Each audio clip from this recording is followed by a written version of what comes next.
एकदन्तं महाकायं एकदन्तं महाकायं तप्तकाञ्चनसन्निभो लम्बोदरं विशालाक्षं लम्बोदरं विशालाक्षं नमामि गणनायकं नमामि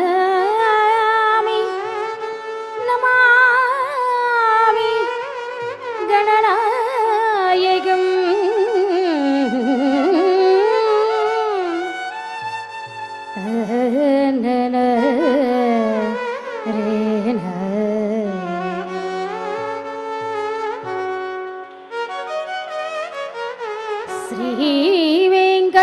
श्रीवेङ्कटाचलाधीशं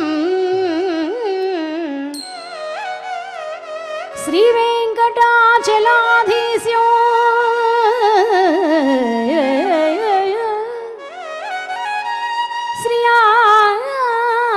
श्रियाध्यासितवक्षसं श्रितचेतनमन्दारं श्रीनिवासं भजेऽहं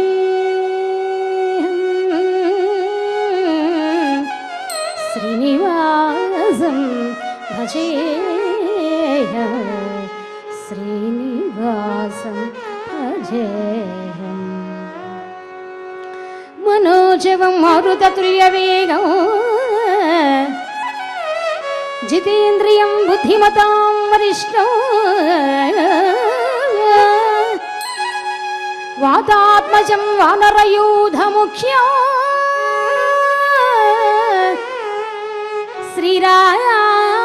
श्रीरामदूतं शिरसा नमामि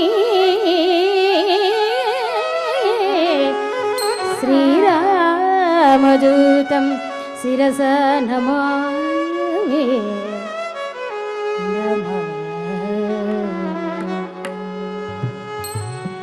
ఏడుకొండలవాడ వెంకటరమణ గోవింద గోవింద. ప్రసజ్ఞటువంటి శ్రోతలకి నమస్సుమాంజలి అర్పిస్తూ నేటి సత్కథ మహాభారతంలోని ద్రౌపదీదేవి స్వయంవరం చక్కగా ఆలకించి ఆస్వాదించి శ్రీ వెంకటేశ్వర స్వామి కృపాకటాక్షమును పొందవలసిందిగా కోరుతూ కథలో ప్రవేశిస్తున్నాము. ఏడుకొండలవాడ వెంకటరమణ గోవింద గోవింద. ద్రౌపదీ స్వయంవర కథా సుధర సమగ్రాలుడు ద్రౌపదీ స్వయంవర కథా సుధర సముద్రాలుడు ద్రౌపదీ స్వయంవర కథా సుధర సముద్రాలుడు ద్రౌపదీ స్వయంవర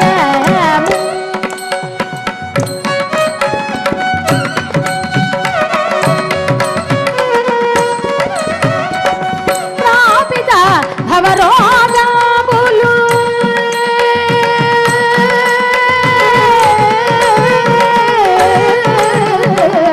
ప్రాపిత భవరోధాములు నామాజలుగా వ్యాబోచు ప్రాపిత భవరోధాములు నామాజలుగా వ్యాబోచు ప్రాపిత భవరోధాములు నామాజలుగా వ్యాబోచు ద్రౌపదీ స్వయంవరము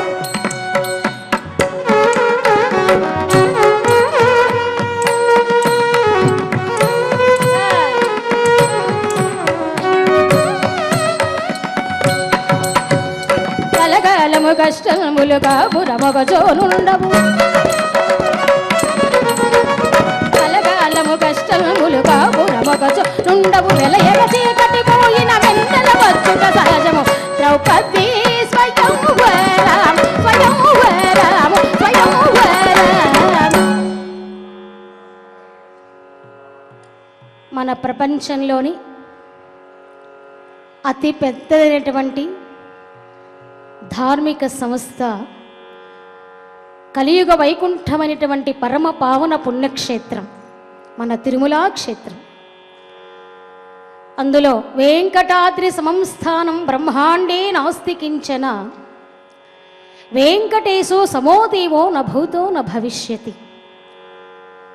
మనమందరం కూడా ఉత్తర ద్వారం ప్రవేశం చేసి ఆ వైకుంఠ లోకానికి వెళ్ళి స్వామి యొక్క దివ్య నవ్య భవ్య సందర్శనాన్ని పొంది మనమందరం కూడా జీవితాన్ని సార్థకత పరుచుకున్నాం. అటువంటి ఈ భూలోక వైకుంఠంలో ఈ పరమ పావన పుణ్యక్షేత్రంలో భక్తి రక్తి తత్వ ముక్తి మోక్షాన్ని ప్రసాదించేటువంటి మహాభారతంలో ద్రౌపదమ్మ వారి స్వయంవరం. ద్రుపద మహారాజు గారు కోకిలాదేవిని వివాహం చేసుకొని కాంపిల్య నగరాన్ని పరిపాలిస్తున్నాడు. అటువంటి ద్రుపద మహారాజు గారు ద్రుపద మహీనేత ద్రోణు చేత పరాభవామల్దే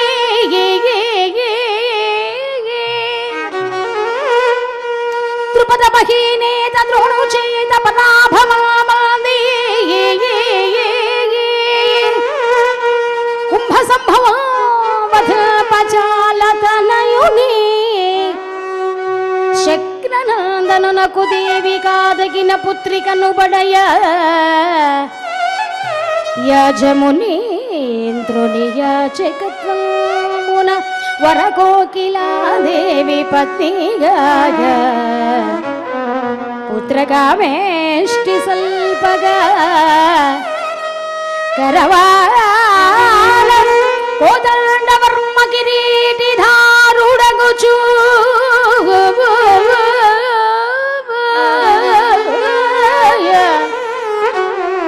దృష్టద్యుమ్నును సుతుడు ఉద్ధమించి అంత పరిణయ వయస్కురాలయ్యున్న సచివ ముఖ్యులుగనే ద్రుపద రాజుండిట్లని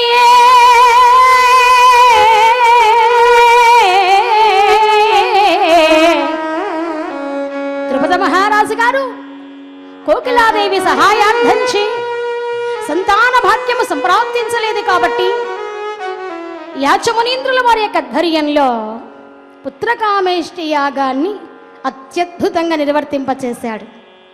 ఎందుకంటే ద్రుపద మహీనేత ద్రోణు చేత పరాభవం బంధి కుంభ సంభవం వధింపజాల తనయుని ద్రోణాచార్యుని వధించాలని పార్థుడికి భార్యగా ఉండే కుమార్తె కావాలని పుత్రకామేష్టి యాగం నిర్వర్తింపచేశాడు. ఎందుకండి అలాంటి కోరిక కలిగింది అంటే ఒకానొక సమయంలో భారద్వాజ మహర్షుల వారు పృష మహారాజు గారు ఇరువురు కూడా ఒకే కొలను గట్టు మీద కూర్చొని బ్రహ్మాండమైనటువంటి తపస్సు చేస్తూ ఉండగా దేవలోకం నుంచి ఘృతాచిని అనేటువంటి ఒక అప్సరస భూలోకమునకు విచ్చేయగా ఆ చల్లని నదీ జలాల్లో స్నానము చేసి వెళుతూ ఉండగా ఆవిడను పరికించినటువంటి ఇరువురికి తేజస్సు పతనము కాగా పృష మహారాజు గారి యొక్క తేజోశక్తి నుంచి ఒక అబ్బాయి ఉద్భవించాడు. భారద్వాజ మహర్షుల వారి యొక్క తేజోశక్తి నుంచి ఒక అబ్బాయి ద్రోణాకారంగా ఉండే దొప్పలో పెట్టి పిండోత్పత్తి చేశాడు కాబట్టి ఒక సుపుత్రుడు ఉద్భవించాడు. ఆ పిల్లవాడికి పృష మహారాజు ద్రుపద అని పేరు పెట్టారు. భారద్వాజ మహర్షుల వారు ద్రోణాచార్యుడు అని పేరు పెట్టి అల్లారు ముద్దుగా ఇరువురిని కూడా పెంచి పెద్దవాళ్ళని సాగించగా భారద్వాజ మహర్షి ఇద్దరు పిల్లల్ని పెంచి పెద్దవాళ్ళని చేశాడు. సకల విద్యా పారంగతుల్ని చేశాడు. వేద వేదాంగ స్మృతి శృతి కావ్య నాటక ఇతిహాస అలంకార విద్యల యందు పరిపూర్ణత్వాన్ని పొందారు ద్రుపదుడు ద్రోణాచార్యుల వారు. ఇద్దరికి యుక్త వయసు రాగానే కోకిలాదేవిని వివాహం చేసి పాంచాల దేశానికి ప్రభువుని చేశాడు భారద్వాజ మహర్షి ద్రుపదుణ్ణి.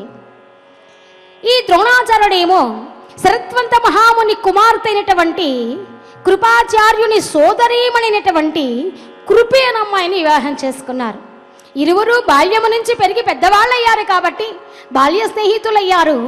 అప్పుడు ద్రుపదుడు అన్నాడు, ద్రోణా, నీకు ఎన్నడైనా కష్టం కలిగినప్పుడు నన్ను అర్థిస్తే నీ తండ్రి గారు నన్ను పెంచి పెద్దవాడిని చేసి సకల విద్యా పారంగతులను చేసినటువంటి రుణము తీర్చుకుంటాను అని తెలియజేసి ద్రుపద రాజ్యానికి వెళ్ళాడు. కొంతకాలం గడిచిన తర్వాత కురుపేన అమ్మాయినికి శివానుగ్రహము చేత, ఆవిడ మహాశివభక్తురాలు, శివానుగ్రహము చేత చక్కటి ఒక సంతానము కలిగింది. ఆ పిల్లవాడికి అశ్వత్థామ అని పేరు పెట్టారు. ఆ పిల్లవాడికి పాలు లేవు.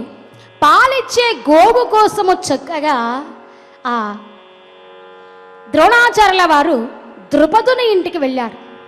కానీ ద్రుపదుడు బాల్య స్నేహాన్ని మరచి అవమానం చేసి ద్రోణుణ్ణి మెడబట్టి బయట గెంటించేశాడు. అవమానాన్ని భరించలేనటువంటి ఆ ద్రోణాచార్యుల వారు, ఓరే ద్రుపద, ధనమధాంధకారములో మునిగినటువంటి నీకు బాల్య స్నేహాన్ని మర్చిపోయావు. విద్యా సర్వత్రా పూజ్యయేత్. విద్య ఉన్నటువంటి వాడు ఎక్కడైనా గౌరవించబడతాడు. ఏ రాకుమారులకు నా విద్యాభిక్ష పెట్టి సకల విద్యా పారంగతులను చేసి తేజోవంతులు గావించి నిన్ను ఓడించి జయించి నిన్ను తీసుకుని వచ్చి నా పాదాల చెంత వేయించుకుంటాను, ఇదే నా శపథం అని ద్రోణాచార్యుడు శపథాన్ని చేసి హస్తినాపురం మనకు వేయించేసి కౌరవులకి పాండవులకి విద్యాభ్యాసం నేర్పించి గురుదక్షిణ కావాలని కోరాడు. నైనా శిష్యవరేణ్య అర్జున, గురుదక్షిణగా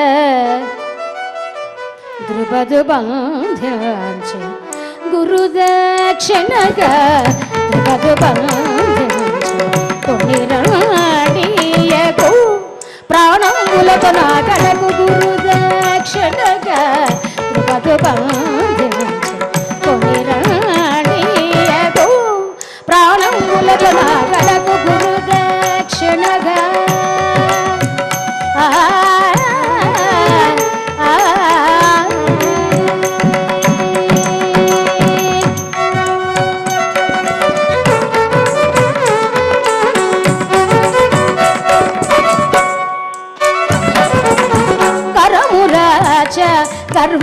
గర్వాంధకారమున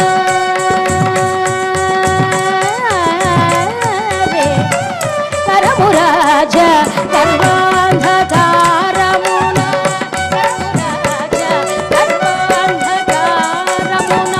కన్నుగానగతడు నన్ను పరాభవించను, కన్నుగానగతడు నన్ను పరాభవించను. అతడు నేను బాల్యమున విలువిద్యాభ్యసించినాము ఒక్క గురువునొద్ద. అతడు నేను బాల్యమున విలువిద్యాభ్యసించినాము ఒక్క గురువున. కతిపయ దినములగా ద్రుపదు పాంచాలిపతి అయ్యను జనకుని పరోక్షమున గురుదక్షిణగా.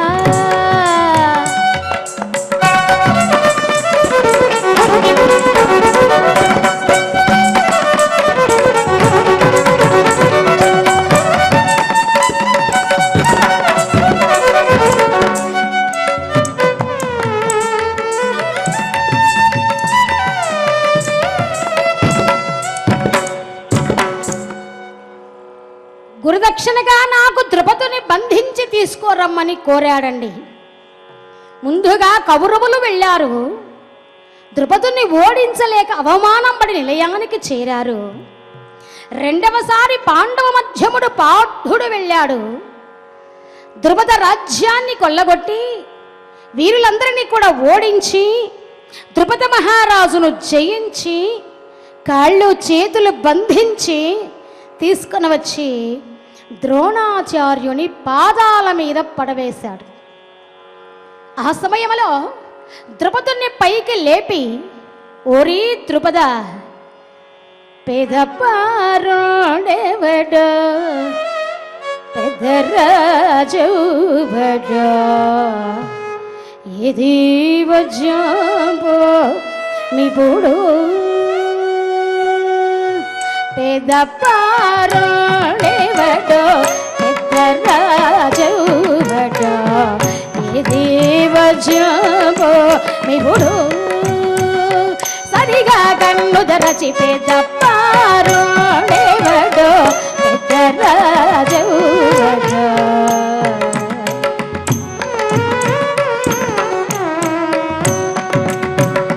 నాడు రాజమదన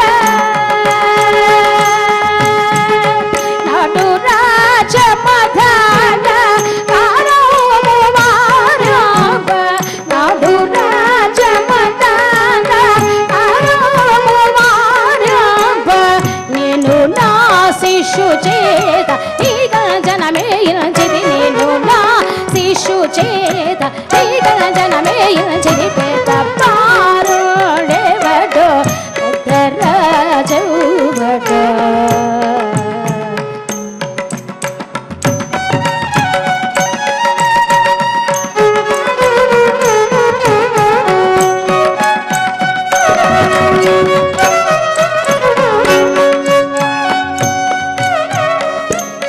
రాజబడో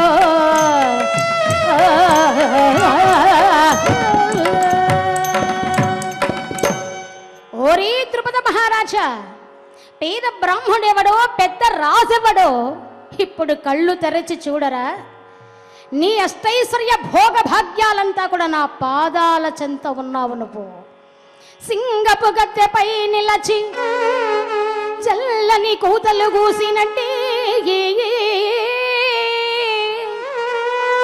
నీ పొగరడగా తనయ పోటరి చేతులు తీటబోయే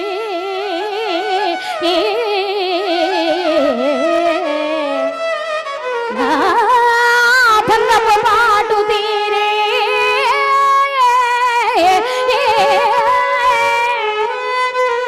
చిన్ననాటి సంగడి కాడివౌడ నిన్ను జాలిదలంచితి పొమ్ము వీటికి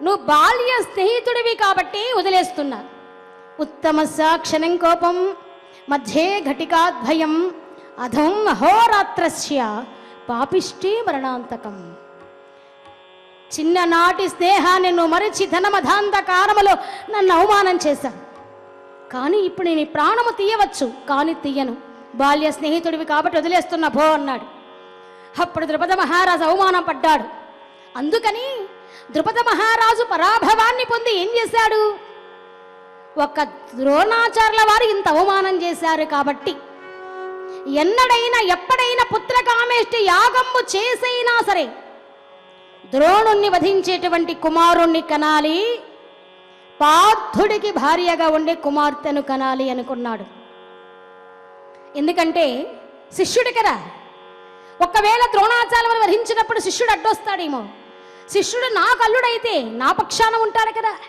అని ద్రుపద మహీపతి దూరాలోచన చేసి పుత్రకామేష్టి యాగము చేయగా కరవాలముతో కోదండముతో కిరీటముతో ఒక చక్కటి ముందుగా మగపిల్లవాడు ఉద్భవించాడు అలాగే నిత్య నూతన యవనముతోటి ఆ అగ్నిగుండము నుండి ద్రుపద మహారాజు పుత్రకామేష్టి యాగము చెయ్యగా ఆ అగ్నిగోళము నుండి చక్కటి ఒక అమ్మాయి 16 సంవత్సరాల వయస్సుతో క్రకార మెరంగు తెరంగులాగున మేఘమచ్చమ్మున వెలుబడి ఆ మెరుపు తీగవలే మంచి కమల నయనాలతోటి ఆ వైకుంఠవాసుడు ఆ మోహిని అవతారాన్ని ధరించినప్పుడు 14లో మోకాలు మోసేటువంటి ఆ బ్రహ్మాండ నాయకుడు మోహిని అవతారములో ముత్యగాల మరిపించేటువంటి ఎంత అత్యంత సౌందర్యవంతముతో ప్రకాశవంతంగా వెలిగిపోతూ ఉన్నాడో అటువంటి సౌందర్యవంతముతో అమ్మవారు అగ్నిగోళము నుండి చక్కగా లక్ష్మి సరస్వతి పార్వతి ముగ్గురు అమ్మలు ఒక రాశీభూతమైతే ఎంత అందమో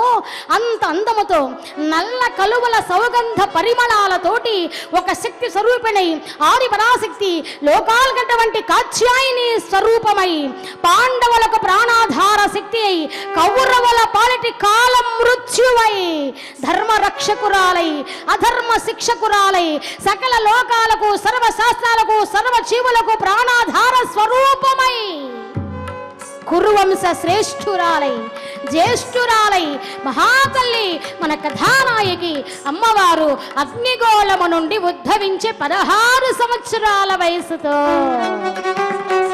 జై లక్ష్మీ రమణ.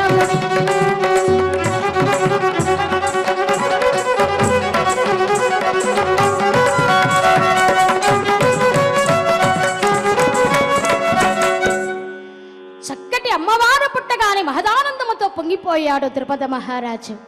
ఆహా, ద్రోణుని వధించేటువంటి శౌర్య ధైర్య గంభీర దురంధరుని కన్నాను, పార్థుడికి భార్యగుండే మహాశక్తి స్వరూపిణిని కన్నాను, నా జన్మ ధన్యమైంది అనుకున్నాడు. యాచమునీంద్రుల వారి ఆధ్వర్యంలో ఆ కార్యక్రమం జరిగింది. పెద్ద అబ్బాయికి దృష్టధ్యుమ్నుడు అని పేరు పెట్టారు. అమ్మాయి నల్ల కలువల సౌగంధ పరిమళాలతోటి వెదజల్లుతూ ఉంది కాబట్టి ఆ తల్లికి ద్రుపద మహారాజు గారి కుమార్తె కనుక ద్రౌపది అని పేరు పెట్టారు. ఇక కృష్ణ అని శ్రీకృష్ణ పరంధాముల వారు ఏ రంగులో ఉంటాడో తొలకరి మబ్బు రంగులో అమ్మవారు కూడా ఉన్నాడు కాబట్టి కృష్ణ అని ఆ తల్లికి పేరు పెట్టారు. అలాగే పాంచాలీసపు కుమార్తె కనుక పాంచాలి అని పేరు పెట్టారు. భారతంలో 4 కృష్ణులు ఉన్నారండి. కృష్ణాని ద్రౌపది, కృష్ణాని శ్రీకృష్ణుల వారు, కృష్ణాని వేదవ్యాసుల వారు, కృష్ణాని అర్జునుడు. ఈ 4 కూడా 4 స్తంభాల వలె ఉండి మహాభారతాన్ని నడిపించారు. ఈ 4 లేకపోతే మహాభారతమే లేదు కనుక అటువంటి అందుకే ద్రౌపది అమ్మవారు ఉద్భవించినప్పుడే కౌరవుల వంశ వినాశకురాలై, అధర్మ శిక్షకురాలై, ధర్మ రక్షకురాలై మహాతల్లి ఉద్భవించింది ఆ ద్రౌపది అమ్మవారు. అటువంటి పుట్టిన 3వ రోజే స్వయంవరం. ద్రుపద మహారాజు గారికి సందేహం కలిగి యాచమునీంద్రుల వారితోటి అంటున్నారు, గురువర్యా, వీరులై పాండవేయులు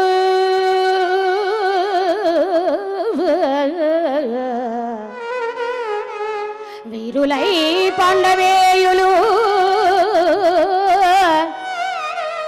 త్రివిష్టపమాన్యులు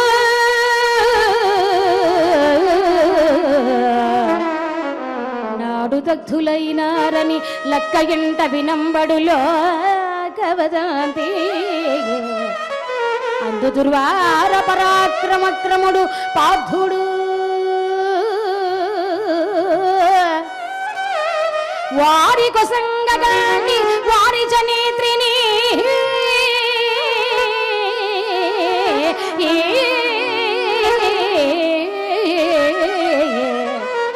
ఎట్లు పెరవాని కొసంగుదును ఎట్లు పెరవాని కొసంగుదు పుత్రిని అక్కడ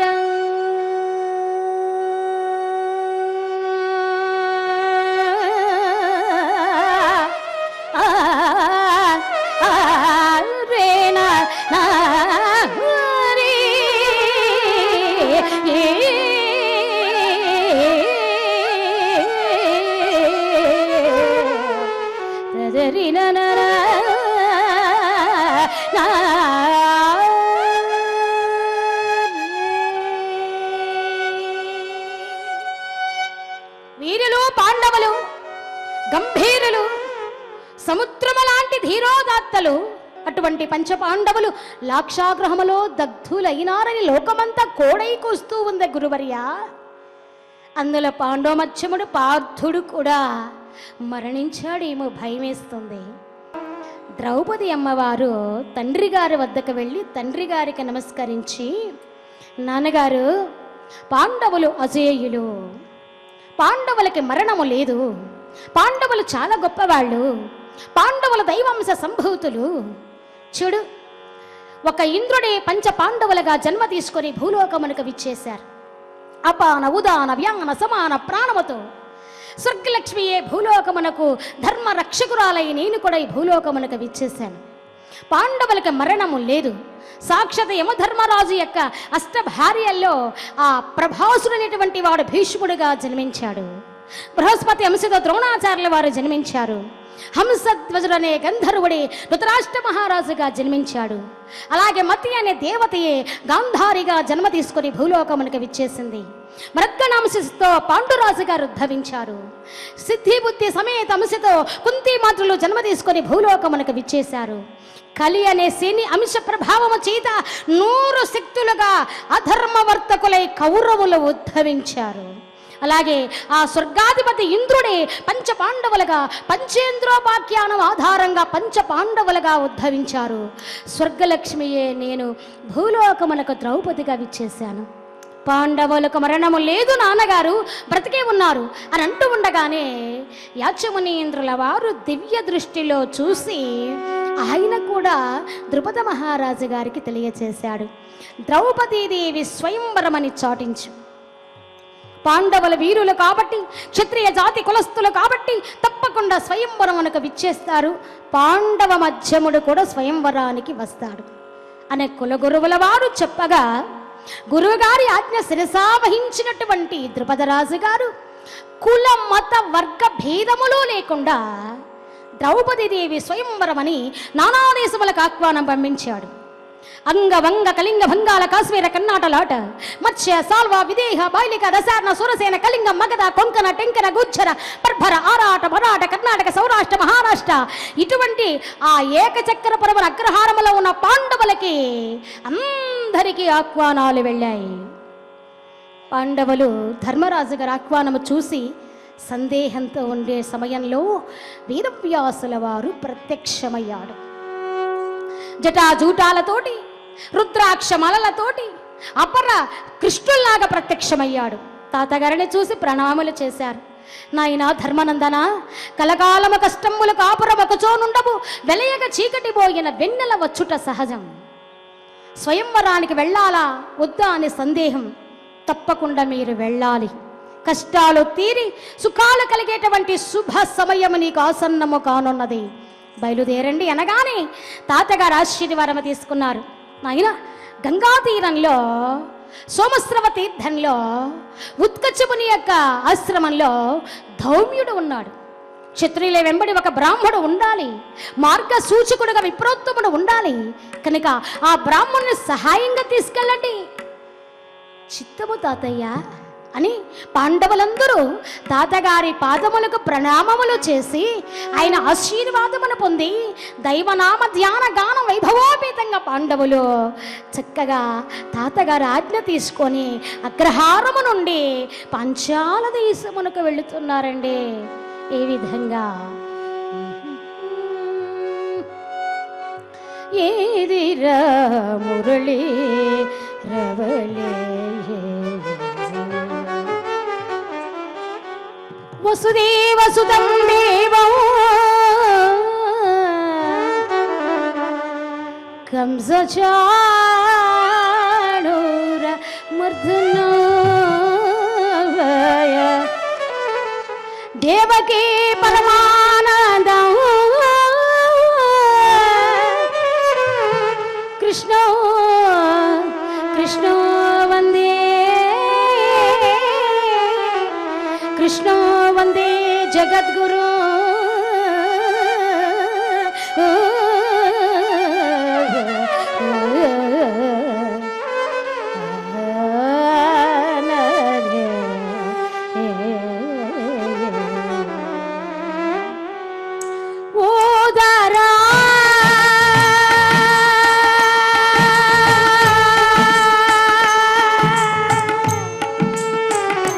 కృష్ణ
వీధి విరులు కూరియగా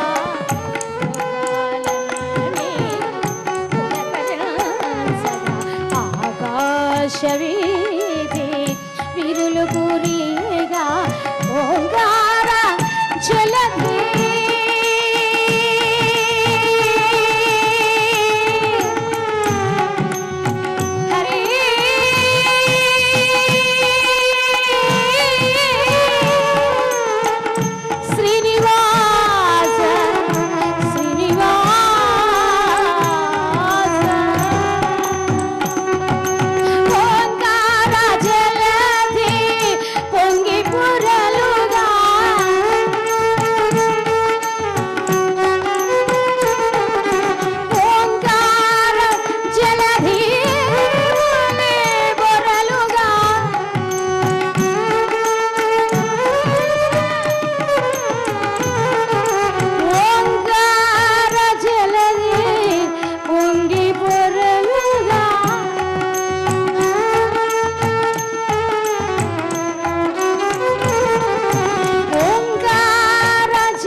ఏడుకొండలవాడ వెంకటరమణ గోవింద.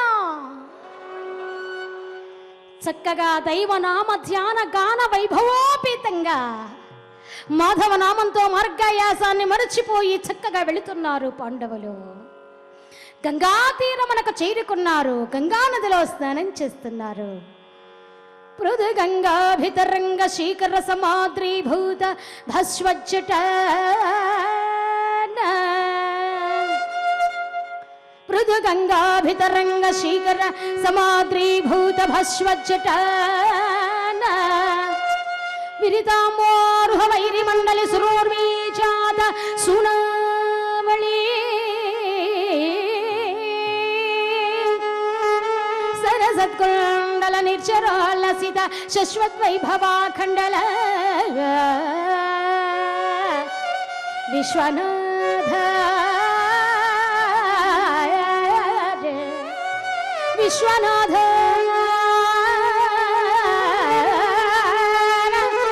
శివా శంభో శంభో పాహి భోగీశ్వర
గంగానదిలో స్నానం చేసి ఆనందముతో పొంగిపోయారు. గంగానది సామాన్యురాల శైవాలకేశ పాశముల నొప్పెడిదాని ప్రస్ఫుటాంభోజ వక్త్రంబు దాని తెలిమొగ్గ ముత్యపు దంతపు దాని ఆమల నిందీర హాసమ్మల దాని హిమ సీత వాత పోతముల దాని సర్వ పాపములు పొగొట్టేటువంటి గంగా భవానిలో స్నానము చేస్తూ ఉండగా తిన్నగా సూర్యార్ఘ్యమిచ్చి పూర్వీకులకు ఒక్కసారి అర్ఘ్యాన్ని ప్రసాదించి చక్కగా పాండవుల బయలుదేరి వస్తూ ఉండగా దివిటి వెలిగించుకొని కురివి సహాయ వెలుతురులో పాండవులు వస్తున్నారు. ఎందుకంటే 3 రోజులు ఉంది స్వయంవరానికి. పాండవులకి రథాలు లేవు, గుర్రాలు లేవు, ఏమీ లేవు. కాలి నడక మీదే రావాలి. మాధవ నామంతో మార్గయాసాన్ని మరిచిపోతున్నారు పాండవులు. చక్కగా ఒక అరణ్యంలో ప్రవేశించారు. అరణ్యంలో అంగారపర్ణుడు అనే గంధర్వుడు, అతని భార్య కుంభీనస, భార్యాభర్తలు ఇద్దరు స్నానకృత్యాలు ఆచరించేటువంటి సమయములో దివిటి వెలుతురు వెళ్ళి అతని మీద పడింది. అంగారపర్ణుడు ఒక్కసారి అవతల వాళ్ళు ఎటువంటి వాళ్ళు, ఎంత శక్తివంతులో, ఎంత సమర్థులో, ఎంత సామర్థ్యం ఉండేటువంటి వాళ్ళు గ్రహించక గంధర్వుడన అహంకారము చేత అగ్గిల మీద గుగ్గిల వల్ల పక్కున మండి ఇలా అంటున్నాడు, ఓరే మానవాధములారా, ఎవర్రా వచ్చునదే, ఎవర్రా ఎవరా ఎవరా వచ్చునదే, మనవులిట కుమ్మర రాదు నడిరే, ఎవరా ఎవరా ఎవరా వచ్చునదే, మనవులిట కుమ్మర రాదు నడిరే, ఎవరా ఎవరా ఎవరా వచ్చునదే.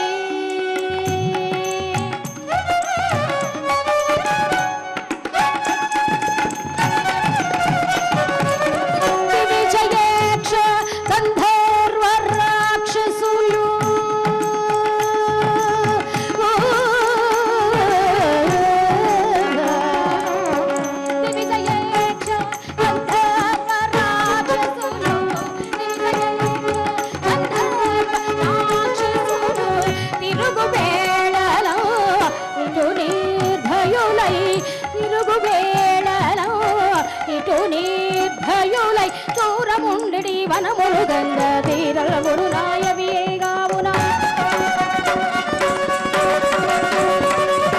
చౌరముండి వనములు గంగ తీరమును నాయవియేగావున, తీరభోజమి పుణ్యభూమి కుబేర సకుడ అంగారపర్ణుడను, ఎవరా ఎవరా వచ్చునది వచ్చునది వచ్చునది.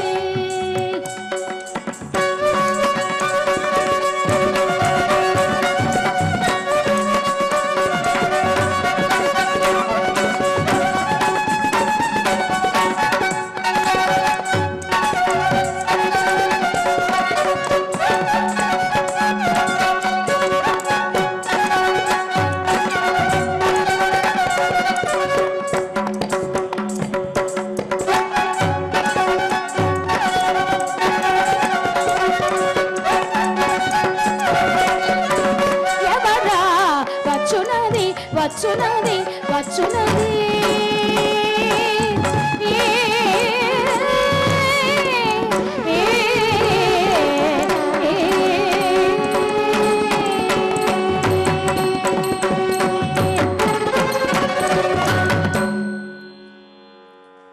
ఏడుకొండలవాడ వెంకటరమణ గోవింద గోవింద.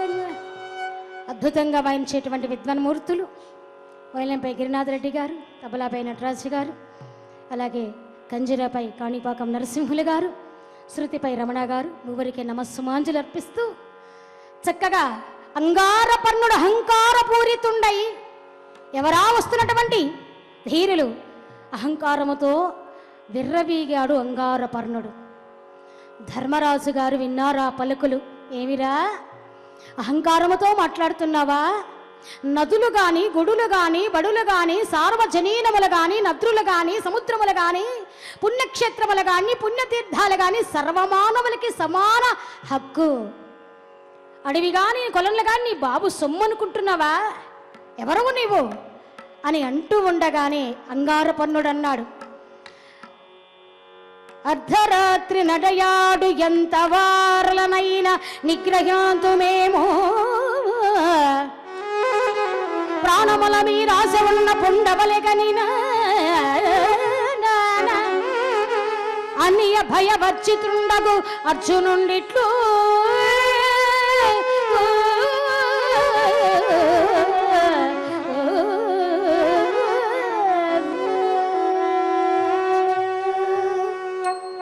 అంగారపర్ణుడు అన్నాడు, అర్ధరాత్రులు ఎవరు వచ్చినా మేం గంధర్వలం కాబట్టి ఎవరినైనా పసిగట్టగలం, వెళ్ళండి అన్నాడు. అప్పుడు అర్జునుడు అంటాడు, కడిమిగట్టె విరులము కావుననే ఇటు వచ్చినారము. ఇవన్నీ సర్వభక్తులకు సమాన హక్కు. నుడువులు గట్టి పెట్టి మీక చాలు నోటికి బుద్ధి చెప్పుకొమ్ము అని అంటూ ఉండగా ధర్మరాజు గారు తమ్ముడి కనుసైగ చేశాడు. వెంటనే ఆ కనుసైగను గుర్తించాడు అర్జునుడు. ఆగ్నేయశ్రమణ వెంట సంధించి ఆకర్ణాంతములాగి అంగారపర్ణుడి యొక్క రథాన్ని భస్మీపటలం చేశాడు.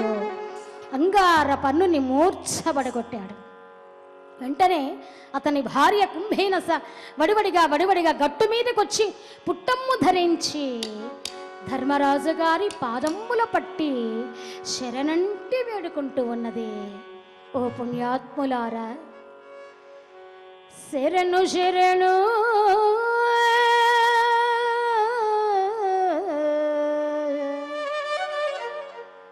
ధర్మనాదన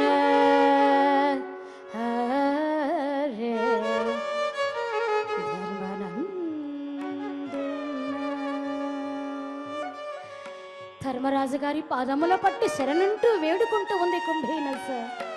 శరణు శరణు పతిదానమో సాంగుడు, శరణు శరణు పతిదానమో సాంగుడు, నిరుపమాన కరుణా నిధులార శరణు శరణు.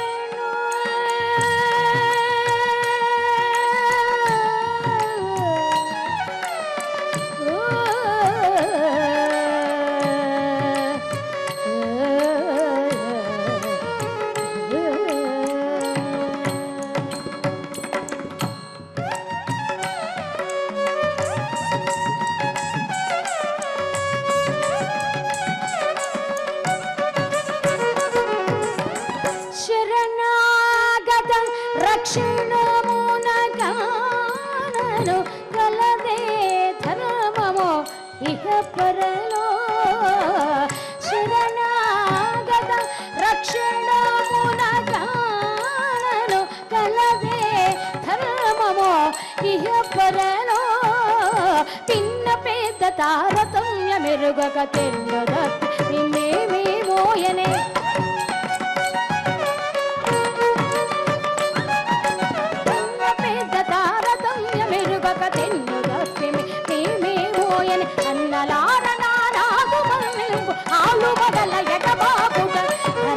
శరణు శరణు శరణు శరణు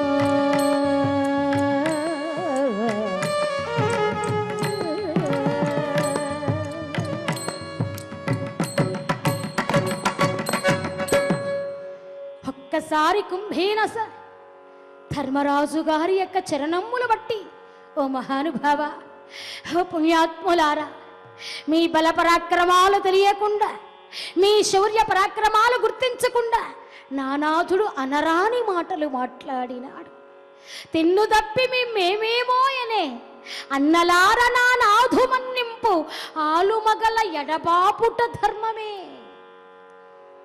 మీలాంటి ధర్మాత్ములకు, మీలాంటి నీతివంతులకు ఆలుమగల విడదీయట మీకు న్యాయమా అని అంటూ ఉండగా కుంభీనస పలుకులకు ధర్మరాజు గారి మనసు వెన్నలా కరిగిపోయింది. అగ్నిగుండ సమున్నాడి కృతకండ సమున్నరహ జానుజంగ పరిశ్రాంతి కచ్చనిచ్చల మనహ అన్నది కాబట్టి శాస్త్రము అగ్గికుండతో సమానము స్త్రీమూర్తి, నెయ్యకుండతో సమానము పురుషుడు. కనుక కుంభీనస కన్నీటి ధారకు ధర్మరాజు గారి వెన్నలాంటి మనసు కరిగిపోగానే వెంటనే అంగారపర్ణుని అర్జునుల వారు యథాతథంగా మళ్ళీ ప్రత్యుపకాస్త్రాన్ని వేసి అంగారపర్ణుని బతికించాడు. వెంటనే అంగారపర్ణుడు పైకి లేచి, మహానుభావులారా, మీ బల పరాక్రమాన్ని తెలియకుండా ఏమేమో మాట్లాడినాను, మన్నించండి, క్షమించండి. ఇదిగో నా దగ్గర కామాశ్వాలు ఉన్నాయి, మీకు ఇస్తాను, తీసుకెళ్ళండి అన్నాడు. అవసరం లేదు నాయన, ప్రత్యుపకారాన్ని ఆశించే వాళ్ళము కాదు మేము, కనుక నీ దగ్గరే దాచుకో, మేము వెళుతున్నాం అని అంగార పన్నుడి వద్ద సెలవు తీసుకొని పంచపాండవులు చక్కగా కాంపిల్య నగరానికి చేరుకున్నారు. కానీ వీళ్ళ యొక్క వేషధారణ చూసి వీళ్ళకి ఎవ్వరూ ఇల్లు ఇవ్వలేదు. చిరిగిపోయిన వస్త్రములు, మాసిపోయిన శరీరములు, దుమ్ము కొట్టుకుపోయినటువంటి మేనువులు, ఎవరూ ఇల్లు ఇవ్వలేరు. ఊరి చివర కృష్ణ భక్తులు ఉన్నారండి, కుమ్మరి వాళ్ళు. ఆ కుమ్మరి వాళ్ళు ఇల్లు ఇచ్చారు. పాండవులకి కుమ్మరి వాళ్ళు ఇల్లు ఇచ్చారు కాబట్టి ఈనాడు ద్రౌపదమ్మ వారి ఆ ఉత్సవాలలో, ద్రౌపదమ్మ వారి కళ్యాణములలో అరివేని కుండలో వారి గుర్తుగా మనం ఈనాటికి పెట్టుకుంటున్నాం. భగవంతుడికి కొద్దిగా చింతాకంత సహాయం చేస్తే చాలు, మనకు అనంత కోటి పుణ్యాన్ని ప్రసాదిస్తాడు ఆ కలియుగ వెంకటేశ్వర స్వాముల వారు. చక్కగా ఆ కుమ్మరి వారింట్లో చేరారు పాండవులు, తలదాచుకున్నారు. మరునాడు లేచి స్నానకృత్యాలు ఆచరించి ఉతికిన వస్త్రములు ధరించి ద్రౌపదమ్మ వారి స్వయంవరములో ప్రవేశించారు. కులమత వర్గ భేదములు లేదు కాబట్టి అనేక మంది మహారాజులు విచ్చేశారు. అందరూ కొలువు తీరి ఉన్నారు. ఆ స్వయంవరానికి చక్కగా దుర్యోధనుడు, అలాగే కర్ణుడు, శిశుపాలుడు, జరాసంధుడు, దుశ్శాసనుడు, దుర్ముఖుడు, జలసంధుడు, సహుడు, సముడు, విందుడు, అనవిందుడు, దుర్బాహుడు, మహాబాహుడు, దుశ్శరుడు, ధర్మతుడు, చిత్రాయోధి, ఉన్ననాపుడు, సునాహుడు, నందకుడు, ఉపనందకుడు, సేనాపతి, సుషేనుడు, ఉడరుడు, కనకధ్వజుడు, దీర్ఘుడు, అదీర్ఘుడు, దీర్ఘబాహుడు, కుండుడు, మహాకుండుడు, చిత్రజాసనుడు, చిత్రనభృత్తు, పండితుడు, సాలాక్షుడు, దుర్జయుడు, దృహస్థుడు, సుహస్తుడు, వాతవేహువు, కవచి, పాశి, నిషంగి, దండదారుడు, ధనవుగ్రుడు, భీముడు, భీమరథుడు, ఆలోముడు, దుష్కర్ణుడు, కర్ణుడు, వికర్ణుడు, వింసతి, ఇటువంటి మొదలైనటువంటి వాళ్ళందరూ కూడా కూర్చొని ఉన్నారు. కానీ పాండవులు మాత్రం బ్రాహ్మణ వేషాలు వేసుకున్నారు కాబట్టి, బ్రాహ్మణ అగ్రహారం నుంచి వచ్చారు కాబట్టి బ్రాహ్మణుల వంశస్థుల్లో వెళ్ళి బ్రాహ్మణ వేషధారులై క్షత్రియ తేజస్సుతో పాండవులు అధిరోహించారు. బలరామకృష్ణులు కూడా వచ్చారండి. అద్భుతంగా ఉన్నది ఆ సభ. గురుశుద్ర నీతి చాతురు విఖ్యాతి వంచన చుంచు పంచాంగనయ సేముషి విశేష వయాచ్యులకు అమాత్యులను సదనో చాన సాంప్రదాయ సిద్ధార్థేన శుద్ధికరిమ పరిపూర్ణ విభ్రాజమాన నానా వేద మంత్ర తంత్ర సంతాయమాన శాంతి వారిత దైవికాచ్యహీనక పౌరోహితులను ఆశుమధుర చిత్ర విస్తార విజృంభణ స్తంభిత అనేక మంది కవులను, అనేక మంది పండితులు, అనేక నీస్తి శాస్త్రజ్ఞులు, ధర్మజ్ఞులు, మర్మజ్ఞులు అనేక మంది కొలువు తీరి ఉన్నారు ఆ సభలో.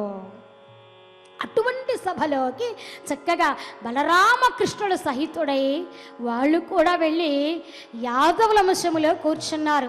కానీ ఎదువిరులకి కృష్ణ పరంధాముల వారు చెప్పారట, ఎవరు కూడా స్వయంవరానికి వచ్చినా మత్స్యయంత్రాన్ని మాత్రం ఎవరు భేదించకూడదని. కానీ ద్రుపది రాజుగారు ఏం చేశారు? స్వయంవరమును ప్రకటింప చేశాడు. పాండవులు వచ్చారా లేదా అని సందేహము చేత మత్స్యయంత్రాన్ని ఏర్పాటు చేశాడు. కింద 5 బాణములు ఉంచాడు. పెద్ద కుండీలో నిండుకు నీళ్లు ఉంచాడు. పైన చక్రాన్ని కట్టాడు. దానికి ఒక చాపను ఉంచాడు. పైన తిరిగేటువంటి ఆ యొక్క మీనమును కింద జలములో చూసి పంచి బాణములతో ఎవరైతే దాన్ని భేదిస్తారో తన కుమార్తెనిచ్చి వివాహం చేస్తానని ద్రుపదరాజు గారి యొక్క ఆలోచన.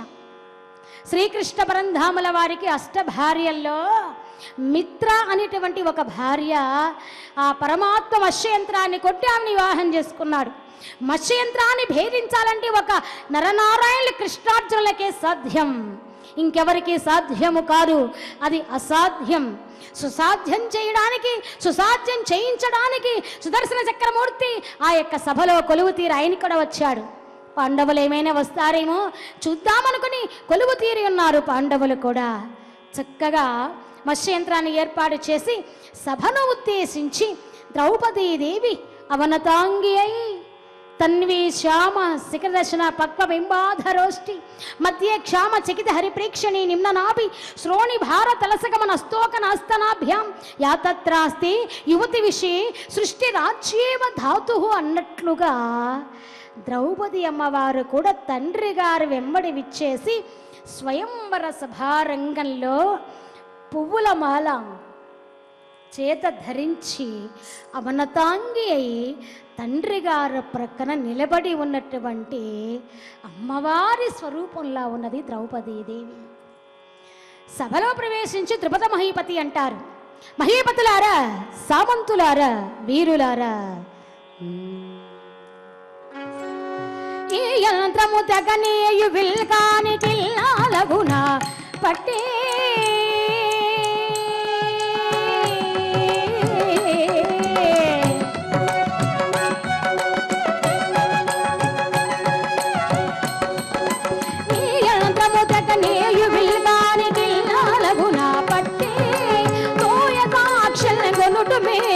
శక్తియుక్తులను చూపించి పోయ సాక్షులను కొనుట మేమే శక్తియుక్తులను చూపించి రైరి కొందరు మరి కొందరు కాసి పరిగణించి చనిరే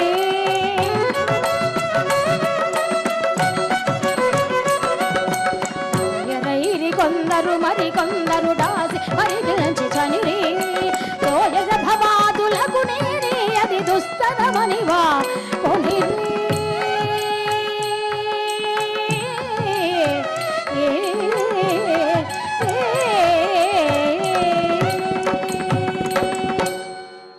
చక్కగా మహీపతులారా, సామంతులారా, వీరులారా, ధీరులారా, పంచబాణములతో ఎవరైతే మత్స్యంత్రాన్ని భేదిస్తారో అటువంటి వారికి నా కుమార్తె ఇల్లాలు, భేదించని వారికి నా కుమార్తె తల్లి వరస అవుతుంది నాయన అనగానే, కొంతమంది స్వయంవరం అనగానే స్వయంగా వరించేదాన్ని స్వయంవరం అంటారు. కానీ ఆ యంత్రాన్ని భేదించలేక, దాన్ని భేదించడానికి సాహసించలేక డాయరైడు కొందరు మరికొందరు దాసి పరికించి చనిరి తిన్నగా వెళ్ళిపోయారు. ఇక అనేక మంది మహీపతులు కూడా యంత్రాన్ని భేదించలేక మిన్నకున్నారు. ద్రుపద మహారాజు గారికి సందేహం కలిగింది, ఈ ఉర్వీలోకమంతా నిర్వీర్యమైపోయిందా, యంత్రాన్ని భేదించేవారు లేరా అని అంటూ ఉండగా ముందుగా శిశుపాలుడు పైకి లేచాడు.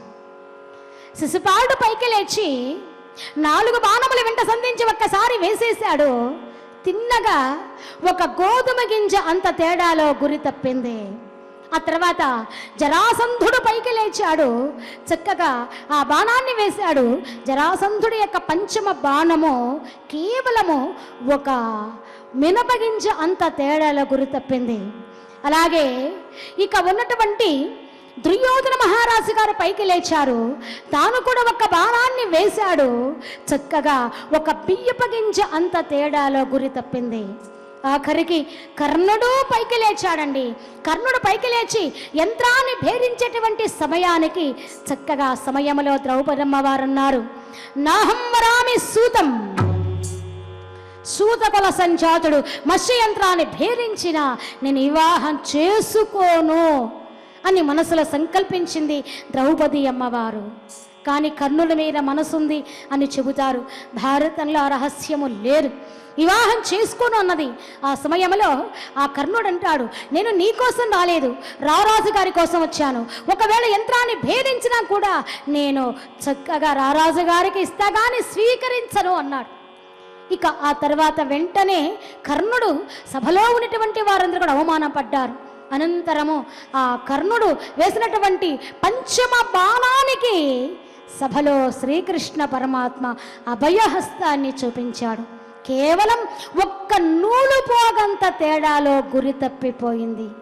ఎందుకంటే మానవ శక్తి ఎంత ఉన్నా దైవశక్తి కొంత కావాలి. దైవశక్తి లేకపోతే మానవ శక్తి ఎంత ఉన్నా నిష్ప్రయోజనమే. కర్ణుడు వీరుడు, ధీరుడు, మహాబలవంతుడు, శౌర్య పరాక్రమవంతుడు, అన్నిట్లో గొప్పవాడే, దానవీర సూర కర్ణుడు, మహారథి కర్ణుడు. అటువంటి కర్ణుడికి దైవశక్తి లేదు. పార్థుడికి దైవశక్తి ఉన్నది కాబట్టి ఆయన గొప్పవాడయ్యాడు, చరిత్రలో మిగిలిపోయాడు. దైవశక్తి లేదు కాబట్టి కర్ణుడికి పతనమైపోయాడు. మానవ బలానికి దైవశక్తి తోడైతేనే ఆ బలము శోభిస్తుంది. ఆ దైవశక్తి, ఆ వెంకటేశ్వర స్వామి కరుణ కిరణం మన వైపు లేకపోతే మనకెంత బలం ఉన్నా, ఎంత ధనం ఉన్నా, ఎంత ధైర్యం ఉన్నా అంత నిష్ప్రయోజనమే.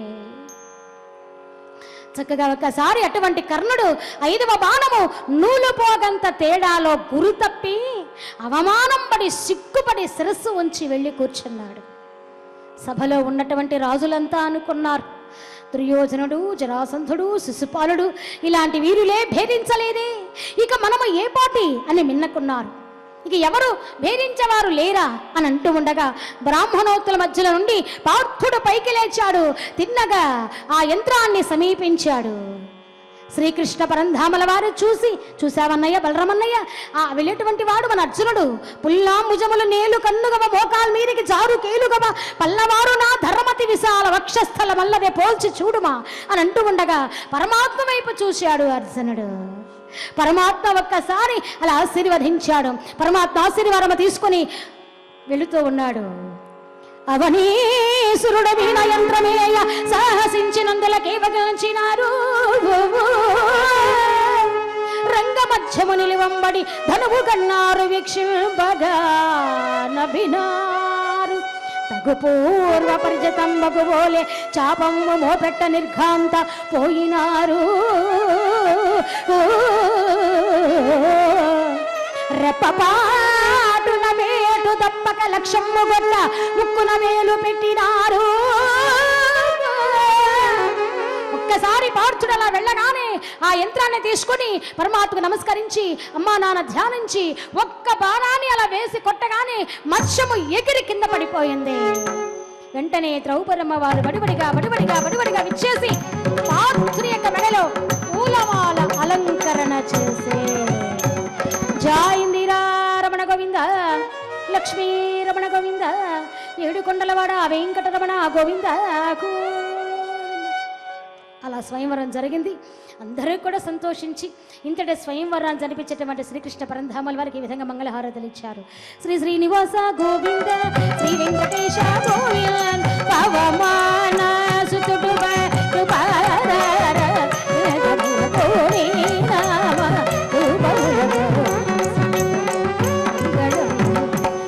కౌసలేంద్రాయ మహనీయ గుణాత్మని చక్రవర్తి ధనుజయ సర్వభౌమాయ